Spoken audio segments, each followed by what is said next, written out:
Welcome to the third digital seminar in a series arranged by Cambridge Peace and Education Research Group.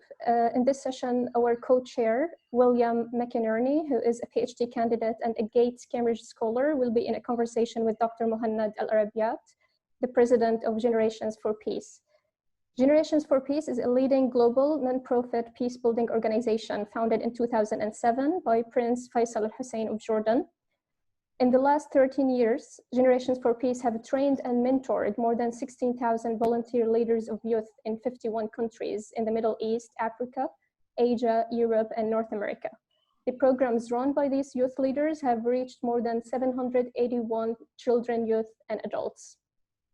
Dr. Mohanned has a PhD in Computer Information Science from DePaul University and 2 master's degrees, one in Information System and another in Social Justice and Community Development. Until recently, he was an assistant professor at Princess Sumaya University for Technology in Amman, Jordan, the same city where he now joins our conversation. In this session, Will and Mohanned will be talking about how the pandemic has affected peace-building work, the challenges and practical questions that Generations for Peace is currently grappling with, and how peace-building work might look moving forward. Without further ado, I'll hand over to Will to start the discussion. Will, over to you. Wonderful. Thanks so much, Basma. And it's great to see a lot of folks on the call today. But first and foremost, thank you so much, Dr. Mohanned, for joining us. Thank you, Will. And thank you, Basma. Yeah, it's a pleasure to be in conversation with you, and I'm looking forward to this. So let's kind of jump right in. I want to provide a little bit of an overview of what the next hour is going to look like. First, we've done our introductions here. We've kind of set the table. But we're going to pass it over to you, Dr. Mohanned, to give us a little bit of a brief overview of Generations for Peace and to talk briefly about how the pandemic has affected the Jordanian context where you are right now. So we're going to start there, and then we're going to pivot towards hopefully a little more interactive dialogue with the folks who are on the call with us today. And we're going to do that around 2 key topics, as Basma has mentioned. In both cases, Dr. Mohanned, I'll ask you a question. You and I will be in a brief conversation, and then we'll open it up to the group. The first one will be around some of the practical challenges that Generations for Peace is experiencing in this moment. And the second one will be a little more around looking forward. What is the future for Generations for Peace and for peace building as a field as a whole? And so if that sounds like a good format for all of us, when we get to that section, I'll chat a little bit about how we can bring other folks' voices into the conversation. But until then, as Basma mentioned, if folks could keep their microphones on mute.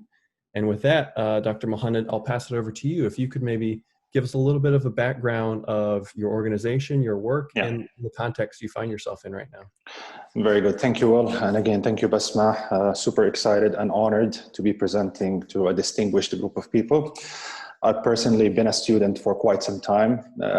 It's quite comforting to stay in school because you don't face reality. So I took my time getting my PhDs and masters and whatnot, but finally you kind of graduate into real life.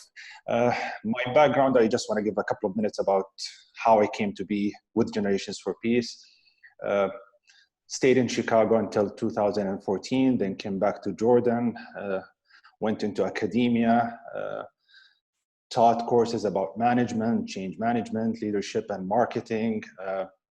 Then we had the famous incident, which was the burning of the Jordanian pilot by ISIS.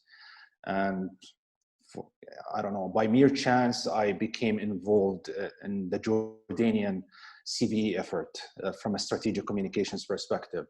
I had no knowledge of PVE or CVE, but it was simply an experiential learning process where I brought marketing kind of knowledge from that field and tried to bring it in. And the whole thing developed, and we officially became a unit within the Jordanian government. And during that time, Prince Feisal was at the army, and it kind of, if I want to say, it's serendipity. It's just things coming together and becoming aligned. And I've built an experience for almost 3 years doing strategic communications to counter ISIS. From that, I was offered the opportunity to join Generations for Peace as president, where my role is basically kind of a strategic positioning of the organization. outreach, fundraising, and representing the organization overall, and also advising on certain things that we do. During that time, I've learned a lot. I come, again, it's an academic background with little executive experience. So when I kind of jumped in and became president of Generations for Peace, I wanted to be humble because it's a new field for me. I'm learning. I do not have peace building background. I'm sure most of you have more kind of technical knowledge than I do. But again, I'm trying to bring kind of a different perspective, which is useful in many times when you look at it from a multidisciplinary perspective, bringing things together, different points of view. And hopefully, I wish that in the last 3 years, I've been able to bring value to Generations for Peace. As Basma mentioned, Generations for Peace itself is a Jordanian international NGO founded in 2007 by His Royal Highness Prince Feisal. It started as a peace through sport organization, and sport remains at the core of what we do. It's a tool, it's an entry point, it's a vehicle for attitudinal and behavioral change, specifically if you want to work with children and youth. Over the last 13 years, we've also added other tools to our toolbox. We have arts, advocacy, dialogue, and empowerment. And the use of those tools depends on the experience that our volunteers have, the context, and the time that we spend within a specific community. We describe ourselves as a volunteer-led movement. So our model is about finding people who have passion within communities that want to see change, but do not have the technical capacities to do so. So the first step is finding those people who have the passion. And through our kind of curriculum and training, we help them turn that passion into impact within the communities. The model itself is grounded in communities, in community ownership. We come with humbleness to any place we go into. We do not know anything about that community. People from that community are better equipped and they have better understanding of what the community needs are. We simply empower them through providing them with some technical tools and mentoring and support throughout the implementation program. Our programs are unique in a way that they're not one-off workshops. They're quite long programs because we do believe that for us to build peace, it's a long-term process. It takes time. And for our volunteers to build credibility, they need to spend quality time within the community. So our programs implementation range from 12 to 18 months. That's one cycle.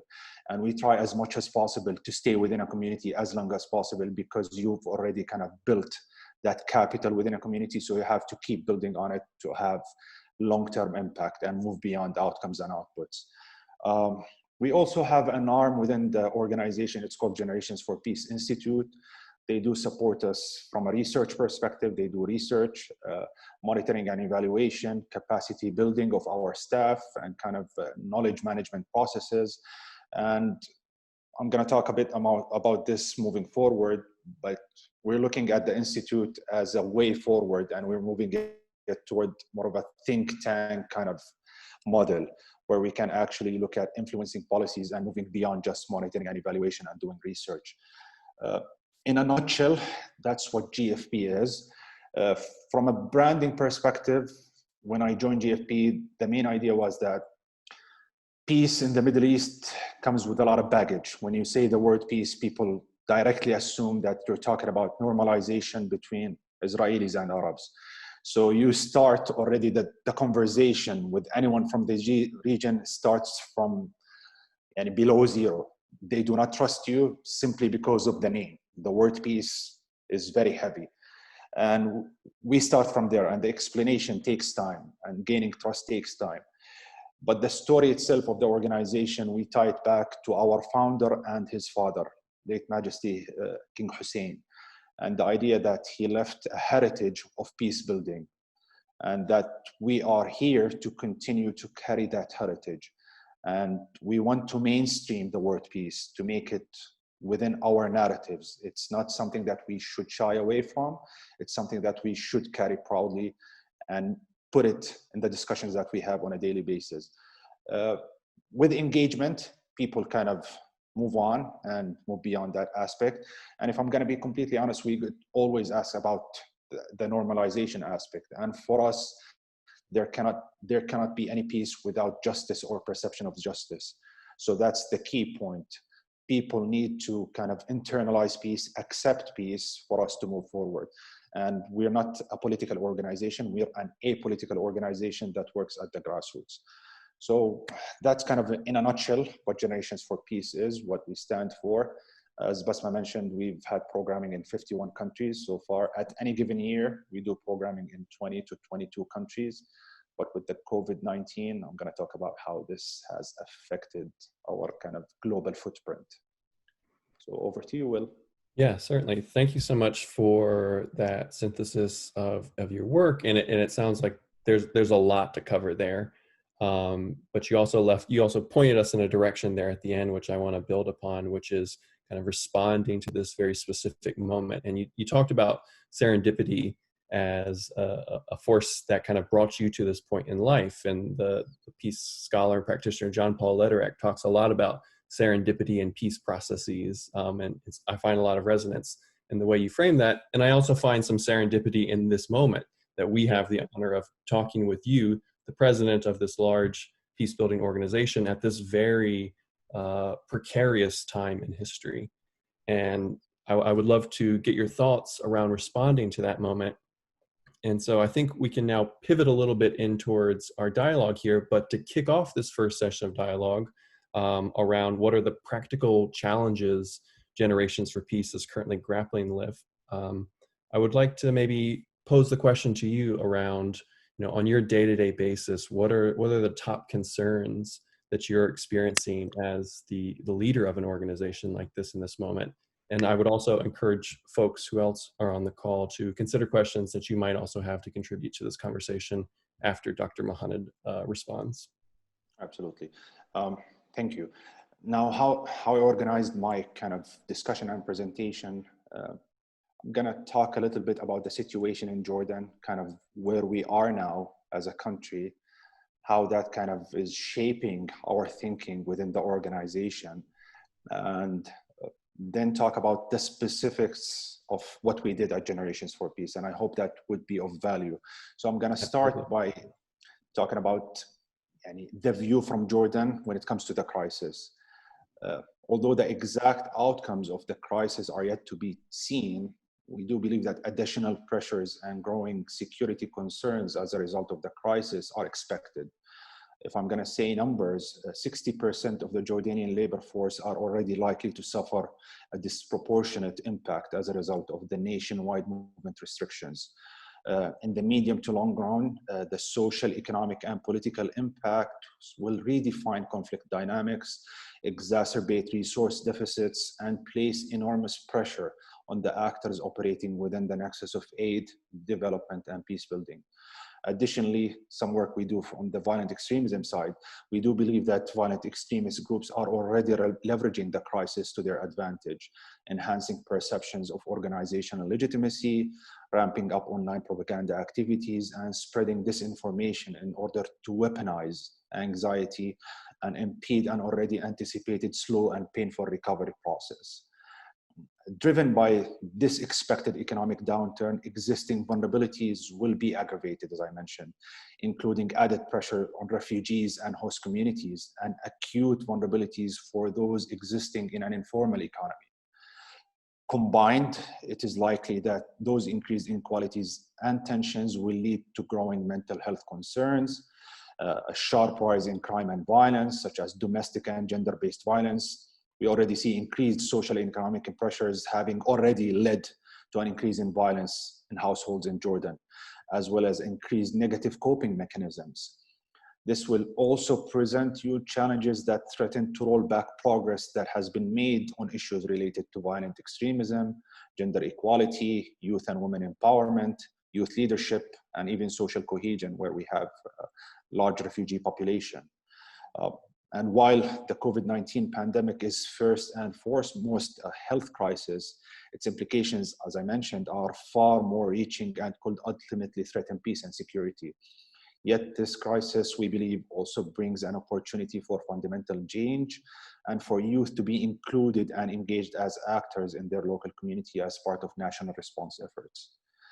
Instead of withdrawal and self-interest as a result of COVID-19, there has been an outpouring support and solidarity and increasing trust between people, communities, and institutions, specifically here in Jordan, as the Jordanian government's response to COVID-19 is widely considered a success. A recent survey which covered the entire kingdom reflects this, some numbers. 92% of the respondents are confident in the responsibility assumed by the government to address and end the pandemic. Another study revealed that 87% are satisfied with the government in Jordan and 88% trust measures imposed by the government. Additionally, the crisis has also reshaped and strengthened relationships between government and community institutions, specifically with local municipalities, public security directorate, and Jordanian armed forces, all being praised for their efforts for the safety of the citizens of the country.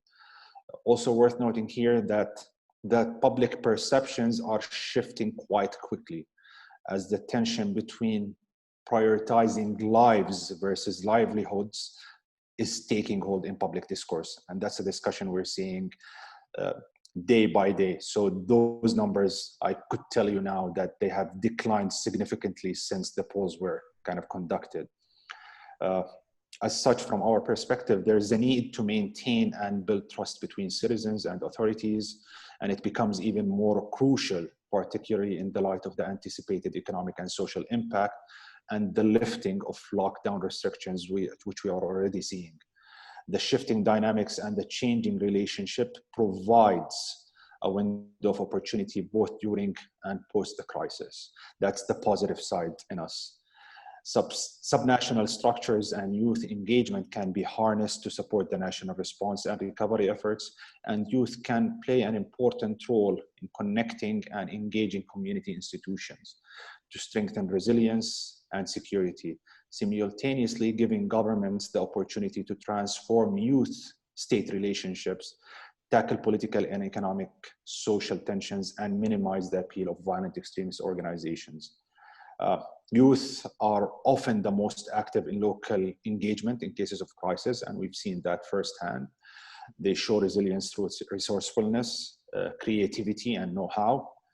Strong communities and young people's involvement in associations can also build their social capital, a key theme that we talk about a lot, which is grounded in trust. The sense of belonging and empowerment also contributes to that building of social capital, with providing them with the confidence and skills to become important drivers of agents of change, something that our youth has been deprived from for a very long period of time, specifically in our region. Often, this potential is squandered, unfortunately, and the Jordan response to COVID-19 crisis has not yet seen government initiatives to engage youth and to mobilize them to support national response efforts. The new peace-building context of COVID-19 makes it more urgent than ever to support stronger social cohesion and youth leadership, and more importantly, to address both pre-existing and the continuous changing needs on the ground. If I want to move on specifically and talk about Generations for Peace and how we have been dealing with the crisis, I've kind of framed it in two parts. The first one is from a programming perspective, how the crisis has impacted our work on the ground. The first priority for us has been the safety and the well-being of our staff and volunteers around the world. Key initial actions that we took in the first couple of weeks included engagement of youth in participatory approaches on drafting emergency plans and program adaptation plans according to the different contexts that we work in. Online activities engagement, specifically looking at life skills and sports activities, mentoring support through online platform. We already did that, but we increased the volume of that during the first couple of weeks. Conducting rapid assessments to understand the best way of online youth engagement and different community needs. Because a lot of decision makers just make decisions without looking at the reality of the ground. For example, when you talk about online engagement and e-learning for school kids in refugee camps or vulnerable communities around Jordan, a lot of them do not have tablets or computers or And a lot of families have multiple kids and one smartphone. So how can you deliver education when the resources are not there, and even internet capacity and whatnot? So it's very important to kind of do needs assessment and understand what the reality on the ground is. So we did that to kind of assess what the needs are. We also conducted surveys for large-scale programs to understand difficulties that youth are facing during the lockdown and coming up with solutions to ensure continuous communication. This also helps us, and I'm going to be talking about this in a bit, frame our thinking of how we can not only adapt our programming, but create new tools and create new programming that would respond to the needs of the youth, rather than kind of have prescriptive approaches where you just force things on youth. We also utilize the quarantine to conduct training and capacity building for our youth and volunteers, and even for our staff. We also encourage youth to set plans for post-COVID-19 and ensure their participation to support their communities with initiatives that can be led by our volunteers and youth. And simply asking them those kind of questions give them a sense of empowerment. And that's something that unfortunately governments do not do to youth. So simply asking youth what they need, what they think about the future is in itself, we find it very empowering in such situations. Looking at it now, moving from a programmatic perspective to a strategic one, and this is where I think I can bring more value to the discussion here. The crisis is now, I'm going to put it between air quotes, is forcing us to accelerate our plans to move up the chain in a way.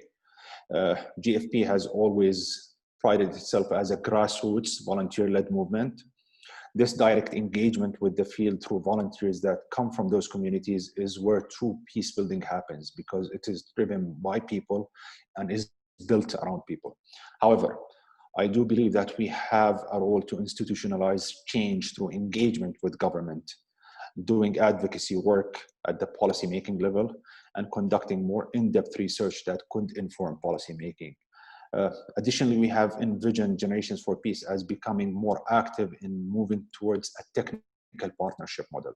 What this means is that our role not only becomes about equipping individual volunteers or cohorts of volunteers, but also about capacitating existing NGOs, CSOs, and CBOs.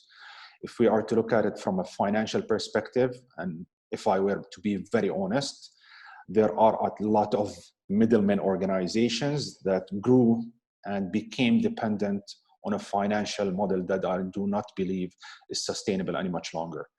There is a lot of excess in peace building work and development work. Such middleman organizations, if you will, have no interest in truly capacitating local NGOs, and international donors, regardless of their type, unfortunately, do not trust local NGOs. As such, middleman organizations position themselves as trusted partners, and we are stuck in a cycle where the sustainability of this relationship become the aim. And when I talk about this relationship, it's between donors and middleman organization, as I call it. It's a relationship that I do believe is grounded in lack of trust in local organization. And this is very unfortunate and detrimental to the whole development field. We are, as Generations for Peace, working towards changing that narrative and positioning Generations for Peace as a truly trusted local partner with an international reach. It's quite challenging. It takes a lot of time to build credibility, because as an organization that is growing, we do make a lot of mistakes, and we do not shy away from admitting that. We do mistakes, but what we keep saying is that we learn from those mistakes. We pride ourselves as a learning organization, innovative, we do new things, we take risks. With that comes failure sometimes, and we have to accept that. And it takes quite a lot of convincing and time to kind of build that credibility. And sometimes when you do a mistake, it jeopardizes not only one relationship, but multiple relationships, when in fact it should be looked at as a learning moment for all of us. So that's quite challenging. To be more concrete and give some specific examples, and only 2 minutes and I'll get back to you, Will. We're looking at for new programming and tools. and we look at them as a form of adaptation through engagement using different tools. And I'm going to give 2 examples. One is media for peace. With the onslaught of fake news, hate speech, and dangerous speech, it is imperative that peace-building organizations should play a role in reducing the impact of such narratives. There has been some focus on media literacy in recent years in Jordan, which was mainly driven by a PVE agenda, prevention of violent extremism. The focus of such programs has been on the consumption side, namely youth, so as they become equipped technically with the tools to distinguish between the good and bad, the right and wrong, etc. What has been lacking, though, at least in Jordan and our region, is targeting the production side of media. Any objective observer can safely say that media in our region has not contributed positively to the progress of our societies. On the contrary, some have played a detrimental role on issues such as gender equality, violence against women and children, even promoting violence, mainstreaming hate speech, providing platform for extremisms, and even playing on societal fault lines. As such, one area that we're currently exploring is working with journalists on what is termed media for peace. And this is grounded in conflict sensitivity understanding of what they report on, or the context they produce, or the content they produce in whatever format. Another example is community policing and prevention networks.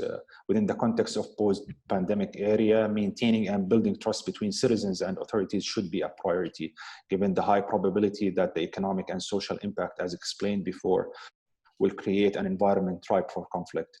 Such an environment requires proactive approaches that empower communities to contribute actively to policing efforts. From a community empowerment perspective, the post-crisis period will provide a window of opportunity to provide a space for more community participation and ultimately felt ownership, which will contribute to the active citizenship model that we all work towards. From a policing perspective, having the community become part of the post-crisis response effort through this active engagement of community members, this will contribute to achieving their mission and changing the nature of their role within those communities. Those changing roles for the police departments will require an adaptation and the development of policing approaches, namely the soft skills. Financial and structural adaptation. Do you want me to go into that, Will, before coming back to the discussion? Yeah, if there's a quick point that you want to make around thinking about the complexities around financial sustainability in a time like this, if you want to comment on that, and then we could maybe open up the conversation and bring some other questions in. You know what, let's just focus on what I mentioned now, because the kind of the financial component will take me and lead me into discussing how it affects the peace building field. So it's kind of a micro example of what the field is going through. So I think for now, yeah, that sounds like a good transition point. And thank you for those comments, Dr. Mohanned. There's a lot there, both in terms of programmatic and strategic considerations that you brought forward about how your organization is responding in this moment. I know I have a lot of questions, but I also want to bring some other voices into this conversation. So does anyone on our call here today have a response, a reflection, or a question in response to Dr. Mohanned's comments here about how Generations for Peace is understanding and adapting in this moment in terms of programmatic and strategic considerations? If you want to go ahead, you can physically raise your hand if you have your video on, or you can put a thumbs up on the screen if you have a question.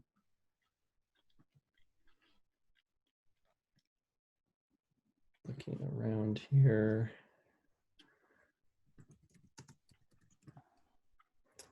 Tim, if you want to unmute yourself and jump in the conversation. Hi everyone, thanks. I'll jump in while people are perhaps busy typing. Thank you very much for the sort of lay of the land and how things are going at the moment. It does sound like really difficult times and very uncertain times as well. So thank you for providing us a good insight into that. I think one of the questions that kind of emerged for me was this word trust that you mentioned a lot. And there seems to be a need to build trust. And you mentioned that there seems to be an increasing lack of trust, and the government aren't necessarily doing much to kind of build trust, particularly with the youth as well. So I'm just really curious about what for you think would be a good way forward, either before the end of COVID or as we move through past post-COVID land, whatever that is. What do you feel needs to take place to start really building that trust between communities again? Yeah. If I want to frame it kind of from a macro perspective, I do believe in social capital. So social capital, the currency for kind of building that social capital within any community, any organization, or any kind of context is about building trust, whether at the individual level, relationships between individuals, relationships with communities, and relationships with state actors. From that perspective, from a programming perspective, at the core of what we do, if you want to build peace, you start by building trust. The model itself is built around that. How do you build trust? How do you engage people who come from different contexts, from different backgrounds? If we're going to talk about, for example, gender equality, males and females, how do we bring them together in a specific environment where we can build that trust and increase social capital? So that kind of from a macro perspective and micro perspective. Now, if we talk about COVID-19, we used a lot of the word post-COVID-19. And I think we will not be kind of dealing with a post. We're going to live through this experience for years to come. The health crisis, maybe the health aspect of it, maybe a year and a half to 2 years. The financial aspect of it, probably 5 years from what I've been reading, and kind of the impact on peace and security and kind of the overall status of the world. We're talking about a generational impact. So it's going to be very long term. From a trust perspective, and going back to Jordan, we've seen a spike in trust in government. So before the crisis, polls showed trust level in the low 30s. During the crisis, and understandably, this went to the 90s and upper 80s. And what we're kind of advocating for is building on this moment, kind of utilizing this moment and positively to actively engage with youth. Unfortunately, as I mentioned, government hasn't had provided platform for youth to be actively engaged. State kind of centralized decision making without taking into consideration community needs or understanding. So the capital kind of decides how to deal with a crisis. And in a crisis situation, and this comes from my background before joining Generations for Peace, I think the mentality is you make the decision and you deal with the consequences later. So it's more about the speed of making a decision rather than thinking about it thoroughly and looking at it from a systematic perspective. Within the organization, we talk a lot about systems thinking and kind of how each action affects other parts of the system. And this needs to be integrated and kind of into the thinking processes within the government. And it takes time. So again, if I'm going to pivot back, I'm going to trust. Trust is the key of everything we do from a peace building perspective. And now is the opportunity to do that. If we wait a little bit more, when the economic impact hits really hard, this is where the trust is going to be lost. And we're already seeing that when I mentioned the declining numbers already, because now it's the narrative, as I mentioned, it's between lives and livelihoods. So do we save lives or do we save livelihoods? And this is a competition, and now it's there. I hope that kind of answered your question. Fantastic, thank you. Yeah, thank you for that question, Tim. We have another question here in the chat from Luke. A little bit of a foundational question, which is how does your organization, how do you define peace as this concept that you're working towards? And have your considerations around what peace is changed in the recent context? Simply, peace is what it means to you. And this is our approach. We do not come with a predefined concept of what peace is. Communities and people define what peace is. And from that perspective, their definition is what makes it measurable, in the sense that what kind of change they want to see, what kind of indicators of change they want to see. So that helps put peace into more concrete terms that are measurable, because we all know that peace is a fluffy nice word. There is no kind of concrete definition. So by not having a definition and giving that responsibility and authority to communities to define what peace means to them, this gives them ownership. It makes it measurable. But at the same time, there are certain values that I do believe in the field we all agree on, from the perspective of tolerance, accepting other, working through fault lines and bringing people together. So those kind of concrete values are there, but the definition of peace itself and what it means to communities, it should be owned by the community itself. For a context like South Sudan, it's different from a context in northern Jordan, where you have refugees and host communities. For people working on gender equality or girls' access to sports, for example, it could mean simply the number of girls participating in sport activities in a school. That's a contribution towards peace. If we see an increase in that, that contributes to an overall goal. So again, indicators, what it means, this is community owned. And I do believe, and we do believe, that's the best approach. And so is it fair to say that if you take a community responsive defined approach to peace, that in this moment, that definition may be in flux and may be changing in response to these very unprecedented times that we live through? Of course, and moving forward, when you talk about the financial structure and the impact of COVID-19 on peace building field, we're basically in a stabilization mode. So even the field itself, from peace building, we're now looking inwards and trying to stabilize. We're not talking about growing or development, and it's different. And again, as you mentioned, it depends on the context and the time. And we are a product of context and time. So we have to deal with it in the situation that we live in. And I believe that's the best approach from a peace building perspective. Thanks for that question, Luke. We have two questions around the same topic from Namisha and Roy, and they're both around the use of arts. So you mentioned that arts are one of the strands of your programmatic work in terms of peace building. Could you talk a little bit about what you think the role of the arts are in this moment? From our perspective, sports and arts usually are used in combination, specifically as an entry point when engaging with children and youth. And when we talk arts, we talk about different forms of arts, but one way we have been using it as an expression form where people can kind of externalize what they feel, what they see within the community, and kind of bring that to the surface. It can be through drawing, interactive theater, dance, whatever the context allow and whatever tools we have. But then again, it's when we use those tools, we are focusing them as an entry point and a vehicle for change. And specifically when we're talking about arts, what we focus on surfacing issues and providing the opportunity to engage with older people within a community. So if we're talking about domestic violence, a child who's 6 or 7 years old might not be able to express how they see violence or how they perceive violence, but by drawing, for example, a giant man hitting a small woman cowering, this is an expression of what he experiences or she experiences on a daily basis. And if that is shared with parents, that could be a transformational moment for them, where they can actually see that their children are witnessing violence. In context of war, same thing.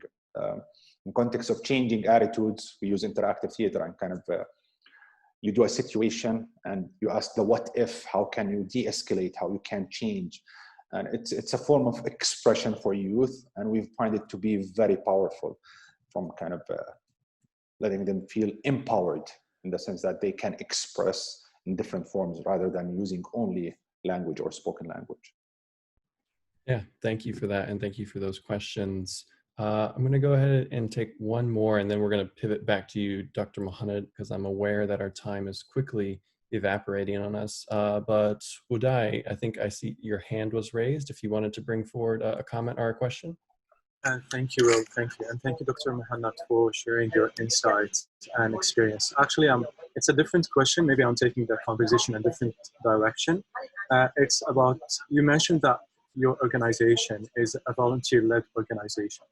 And any volunteer-led organization is dependent on how much the volunteers are committed, engaged, have passion, etc.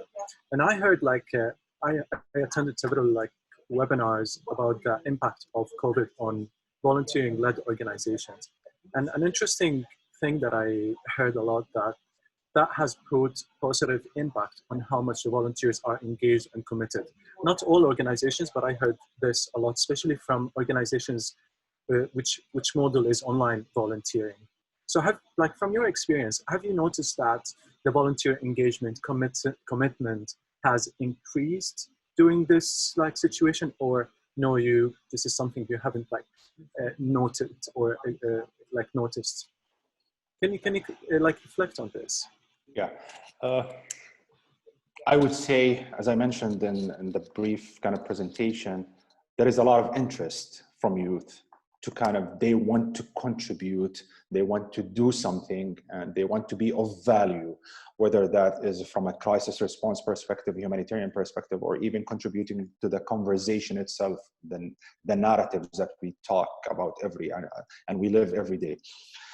But my concern is that this interest, if the structures and the systems are not open enough, they do not have entry points for youth to turn that kind of passion into something that they can present, this is where the danger comes in. And my concern is that with the economic impact of COVID-19, a lot of people will not have the privilege, and here I quote it, of volunteering. They will prioritize other things, their own livelihoods. And this is going back to the livelihood discussion. And this is a big concern. Already the volunteerism kind of model is quite challenging. You put incentives here and there, but it's still quite challenging. But from our own perspective, I would say that we have examples of volunteers that have been working with us for more than 8 years, and they're still working with us. So you find those kind of people who have the passion and truly it's within their nature. They want to help, they want to contribute in any way possible. And those are the people that you need within the movement and within the organization, because by doing that,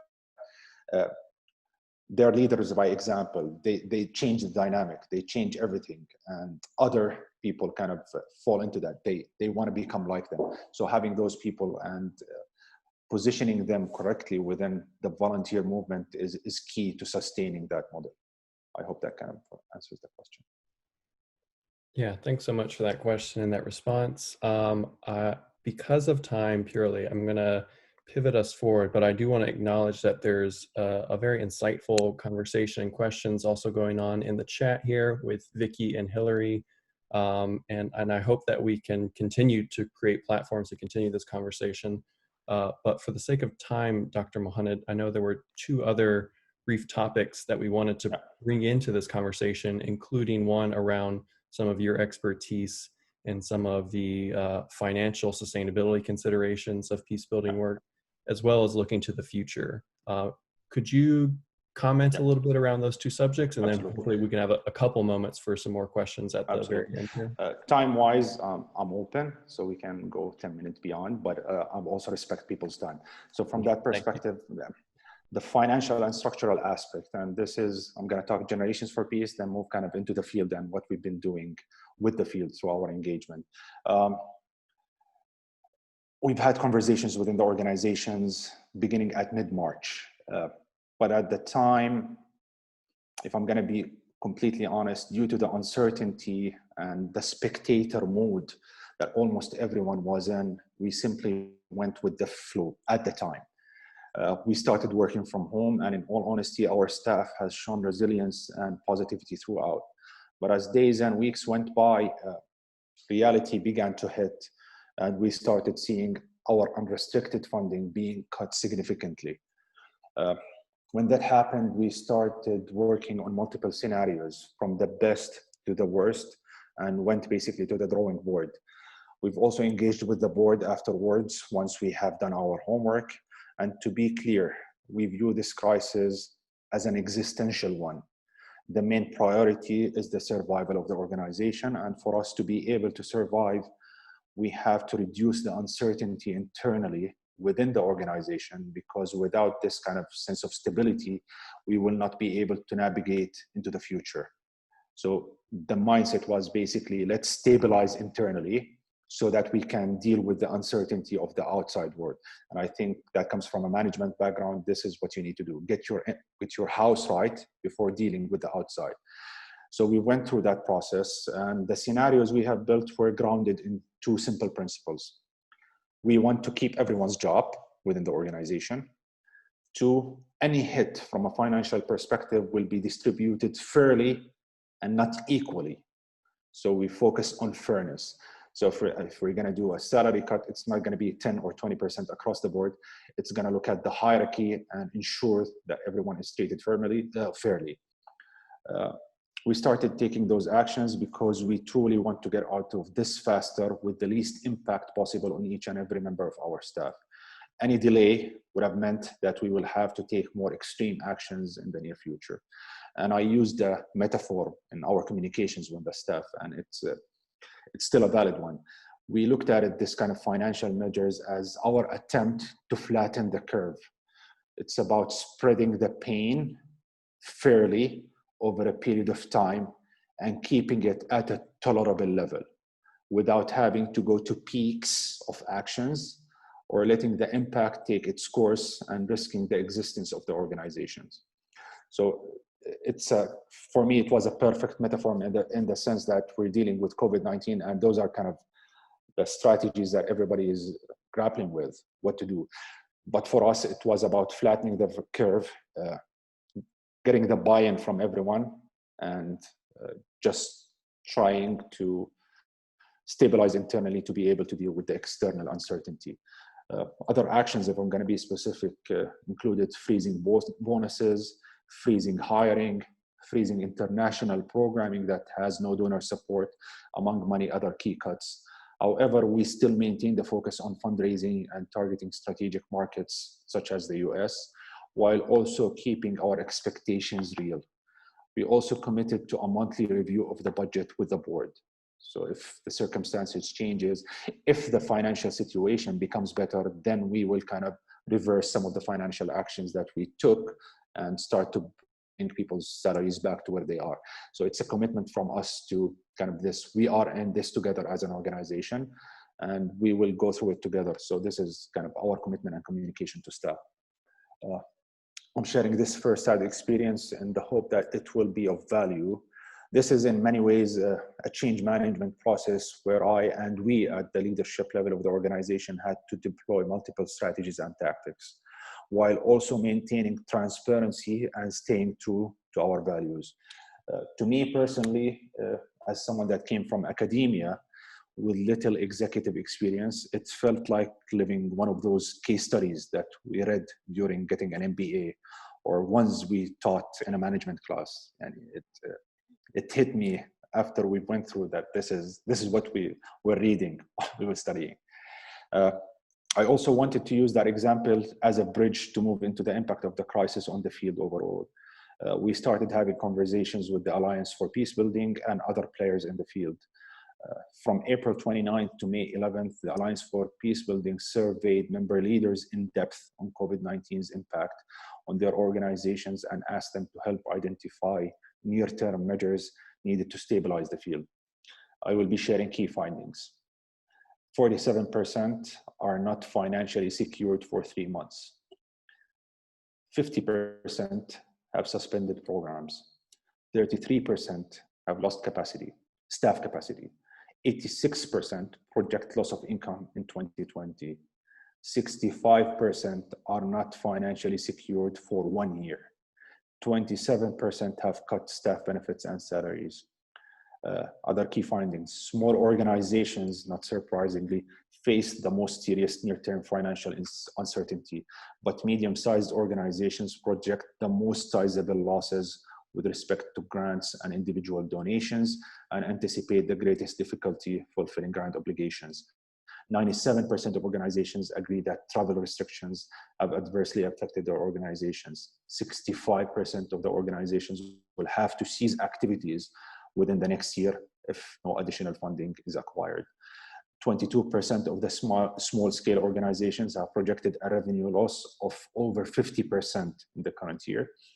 And 63% of organizations reveal that hiring freezes are prevalent. Now, recommendations from the survey.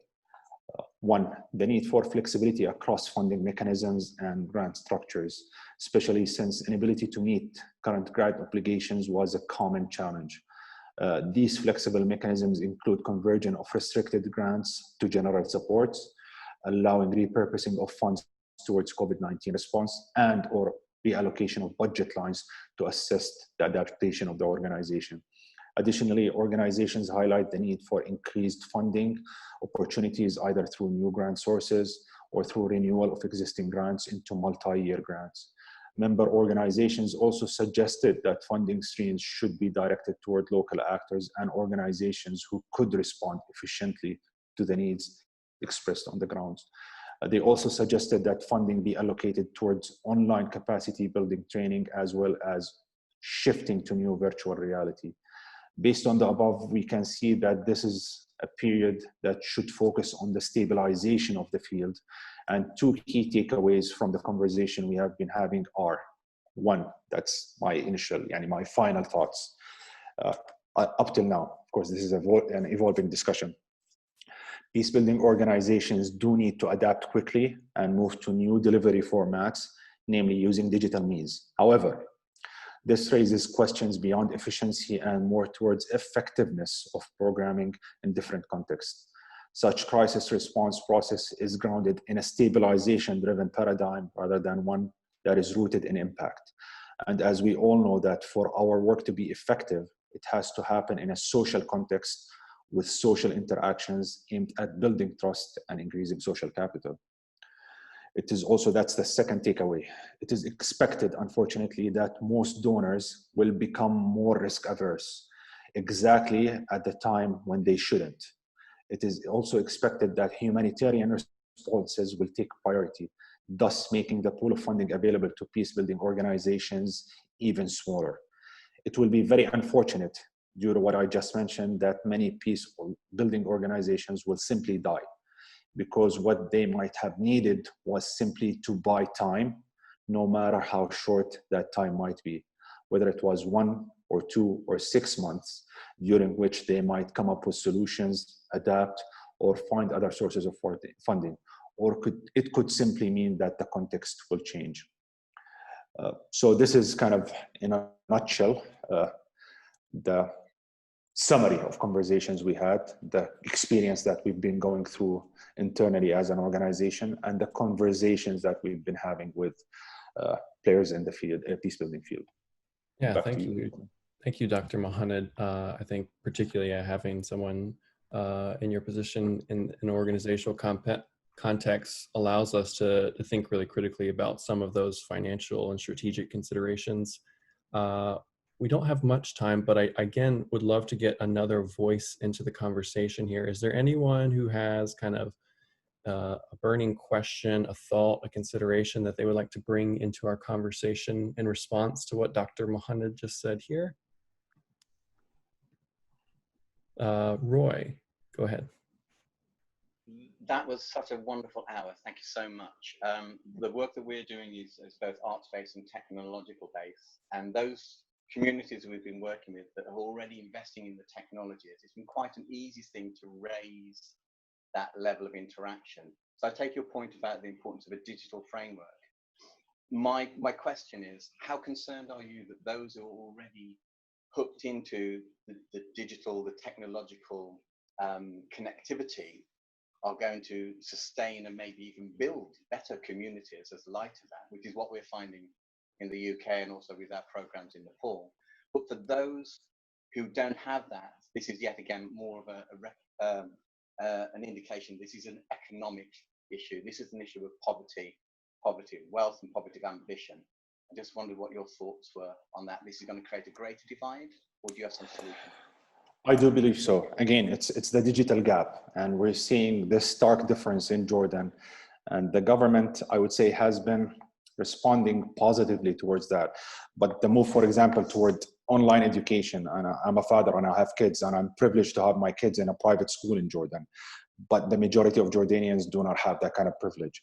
So again, if you look at vulnerable communities, whether it's refugees, people who live in poverty, the online platforms, for me, are not just, because those people do not have access to resources. And unless we are able to provide those resources, we're going to increase that divide.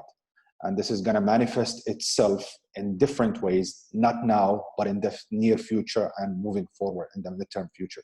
So this is something that I don't have the answer to, but again, reflecting on the idea of even the digital framework from a peace building perspective, there is value in it.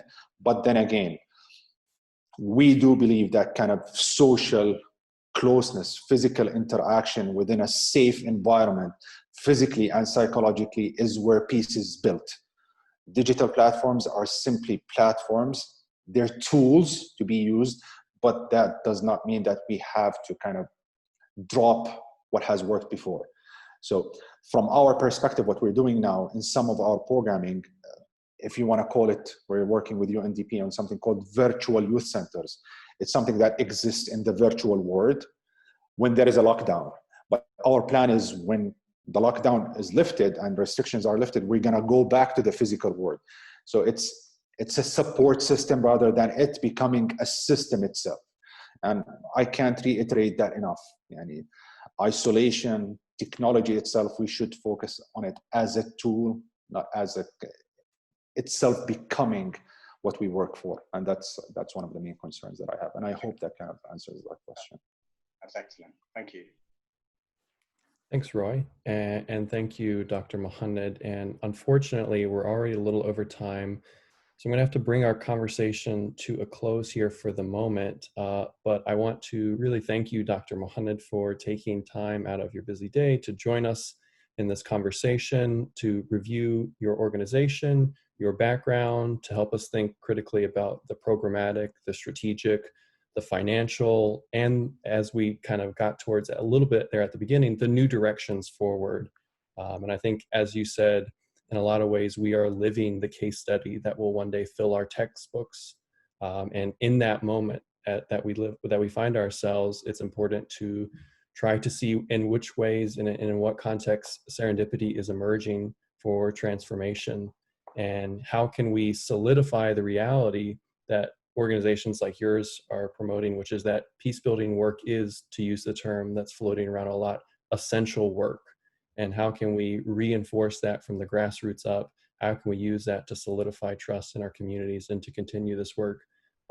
Which doesn't mean that we don't make mistakes, as you said, that this is always a learning process, a growing process, but how can we bring that process-oriented approach to making the world a more peaceful place into a sustainable reality? And so for those insights, I'm incredibly thankful. And I want to again thank Basma for helping organize this conversation, and a big thanks to everyone who joined us on this call, particularly the folks who brought their voices forward, both in the chat and in their comments and questions. And I would hope that we can continue this conversation. As Basma noted, this video will be uploaded to the CPERG YouTube page and linked through our website. And perhaps in the comment sections there, we can continue the conversations and the questions that have emerged here. I'm quite certain we could have a multi-hour conversation with you, Dr. Mohanned, but we want to let you get back to your work. And again, thank you for your time. Thank you, Will. Just to finish, I hope from this conversation also we can build new things and keep working on that serendipity. So I'm looking forward to continuing the conversations, and I've been lucky to been introduced to Basma and to you guys, and hopefully this will continue to grow. Thank you. It's been an honor, and I hope that what I presented has been of value to you all. Thank you again.